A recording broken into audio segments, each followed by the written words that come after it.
Is it really worth the hype?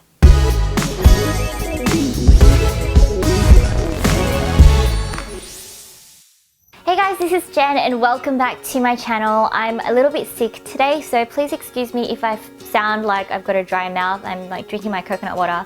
I have a sore throat. So yes, please excuse if I don't really seem all myself, but I am still secretly really excited because I just put up a post about 2 hours ago on my social media asking you guys if you prefer a huge beauty haul with mini reviews, because I have a ton of new products recently, or if you want me to do something that I've been thinking of doing for a while, which is hyped up Korean beauty products. Are they really worth the hype? Something that I've been thinking of because a lot of you guys have been asking me, Jen, what do you think of this product? I've heard about this. What are your thoughts on this? Is it really worth the hype? Should I buy it? Should I not?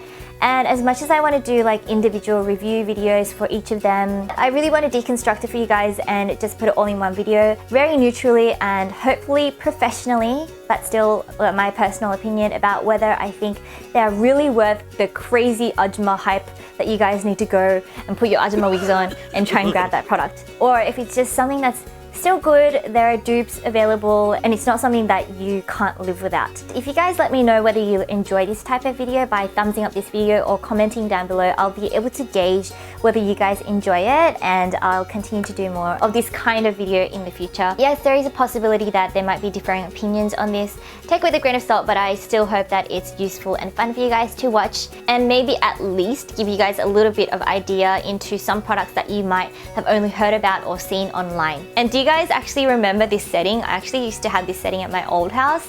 This is my old pink chair, and I had like things like this here. Nice memories, right? I felt like sitting comfortably, and I just Siebes taking all the lighting out to my lounge room. So yeah, let's begin with the video. So the first product I'm going to talk about is the Banila Clean It Zero. Did I say Clo? Clo. Clean It Zero. I'm sure a lot of you guys use this or have heard of it somewhere. If you're new, this is basically like a balm that's meant to cleanse off your makeup. You take it out of this scoop out jar and you rub it onto your dry face. Rub it in, it's like a little bit of an oily texture, and then you wash it off with water, and it's meant to take off your makeup.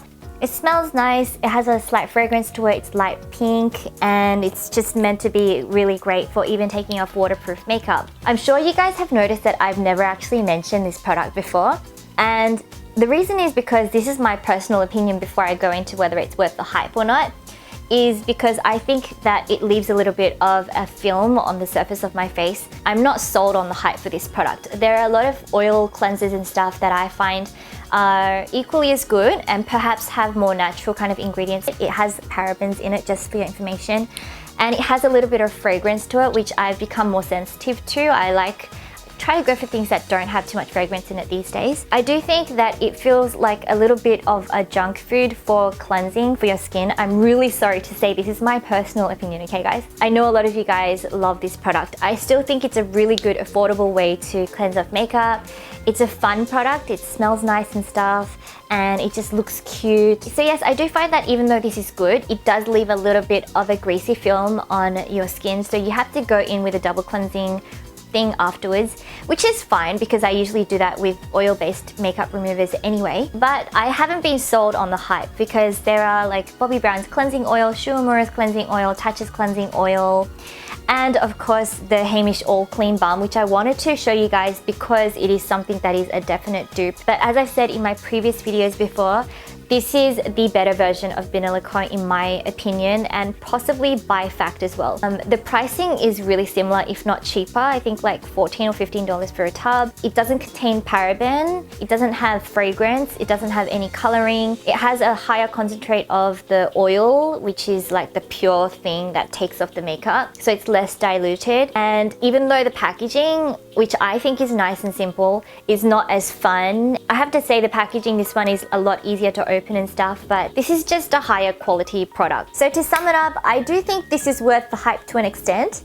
but there are better products on the market for similar price ranges now. I mean, this only recently came out, so before this came out, I don't think there was anything that was really that competitive with this in terms of the price and what you get for the price that you pay. But yeah, there are cons to this as well, so be aware of the ones that I mentioned. So that about sums it up about my thoughts on the hype around this product. Okay, so the next products that I'm going to be talking about are the April Skin BB cushions. I'm pretty sure you guys have heard about this somewhere, or you've seen it on your Facebook somewhere. They do a lot of those like sponsored ads on Facebook, and that's how a lot of people have heard about it. And so many of you guys have been asking me about my thoughts. In the past, I really did like this one.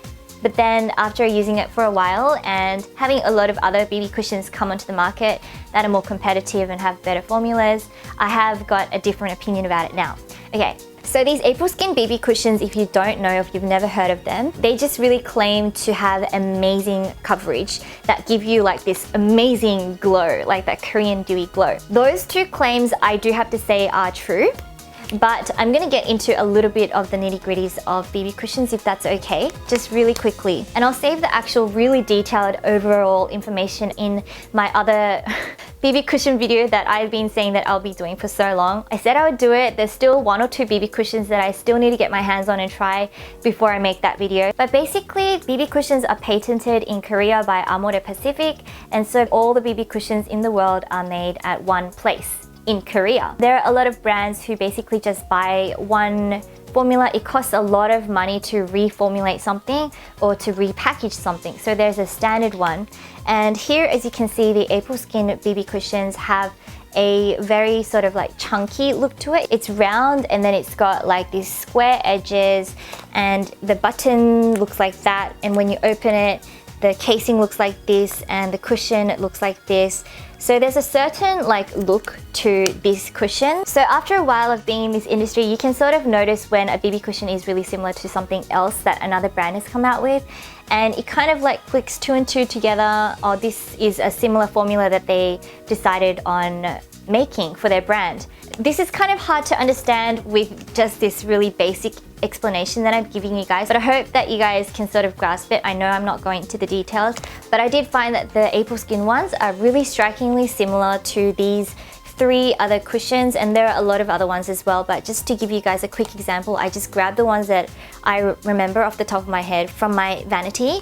The Beyond Alice in Glow cushion has really similar packaging and a really similar formula as well.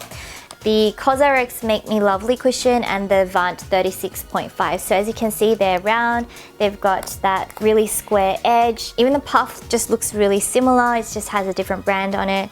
And this tray thing has the same like design to it as well. And also they have this dome-shaped sponge here, which originally when you open it, they all have the same seal as well. Once you open it, it doesn't actually have the product visibly there, it's just a clean sponge. Once you press it down, that's when the product starts to seep through. So to sum up what I'm saying, they are not really unique. They just have done really amazing marketing that has obviously worked because I get so many people asking me about it. And my thoughts on these cushions are that they are a little bit heavy, they are thick, you can definitely feel it on your skin, and they do have slide and transfer unless you take a little bit of like tissue and blot it or you set it. So it's strikingly similar to a lot of these other cushions too. I really find that the formula is really similar too, which is very high coverage, really glowy and dewy. Like actually this is really over the top with the glowy dewiness. It's something you really do have to set unless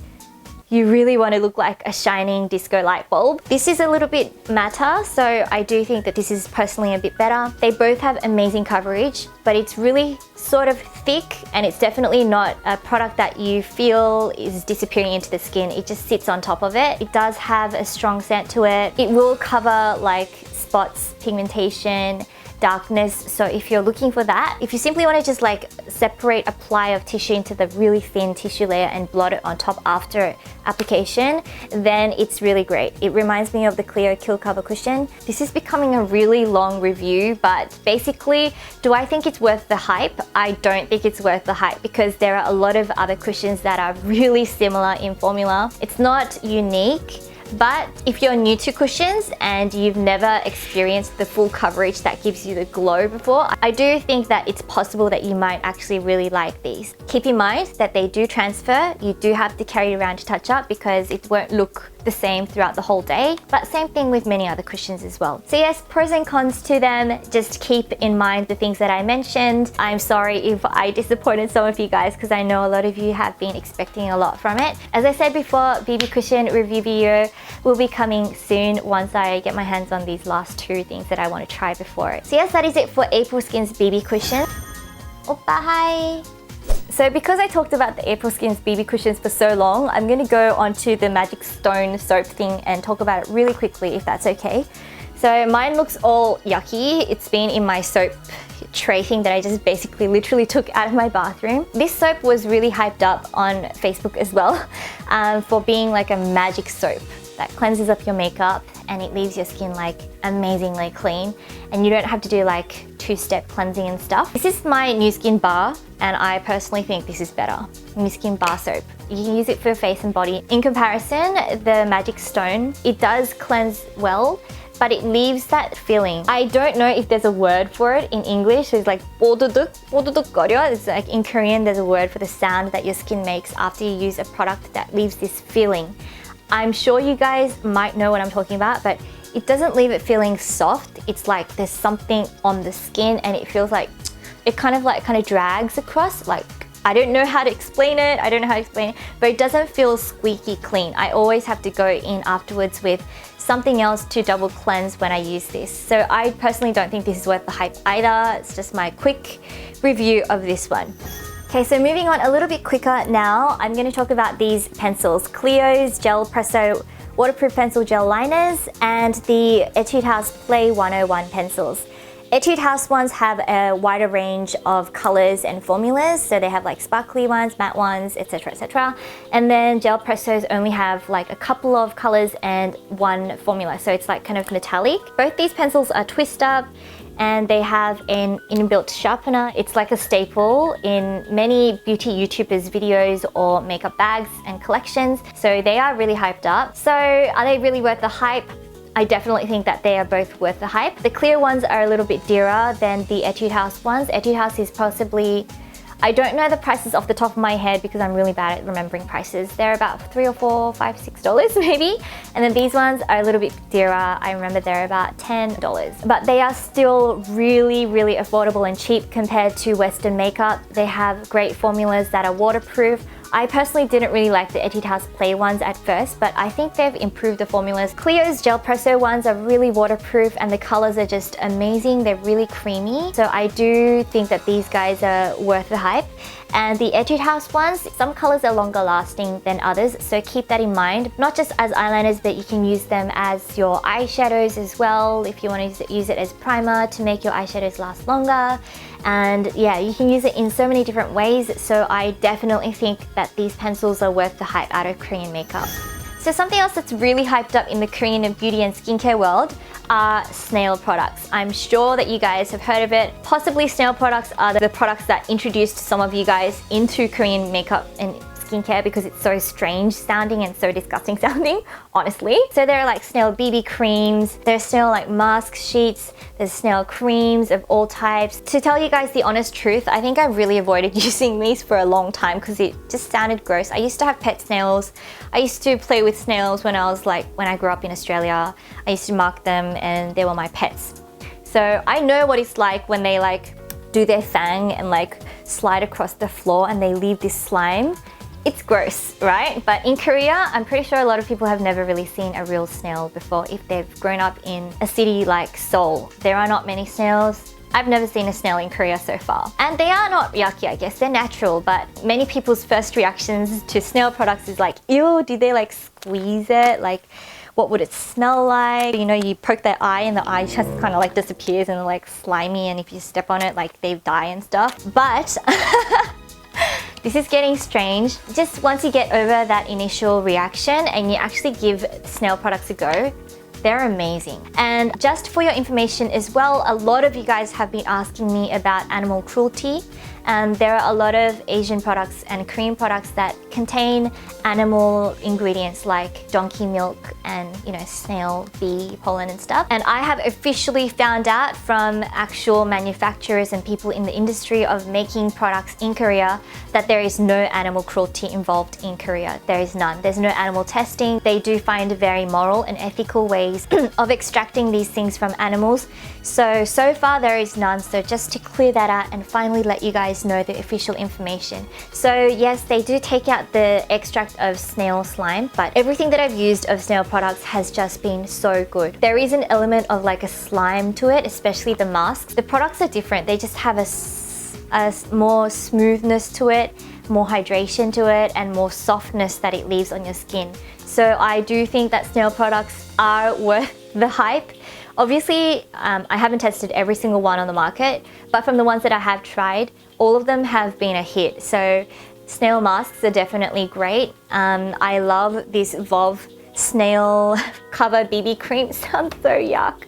Snail Cover BB Cream, I'm sure you guys have seen me mention this in a favorite somewhere. It's actually a really great BB cream. So smooth, so natural looking, amazing coverage. Yes, it's just great. Personal favorite. And Snail creams and stuff, they're just really good. They feel really gentle on the skin too, and I must say that they do work. Makes your skin less wrinkly and smoothened out. It's just somehow magic. So Snail products are worth the hype. I actually think I may have to put this into two sections, two videos, because this is becoming really long. Man, Oppa, can you help me? A Pu's Moist Creamy Concealer. According to the Korean beauty community, this is meant to be one of the best road store at least concealers. And I have tried it and tested it, and I have to say it is definitely absolute. Puck's Beauty Water. I've heard a lot of people hype this one up, and honestly, it was really hyped up by the media and also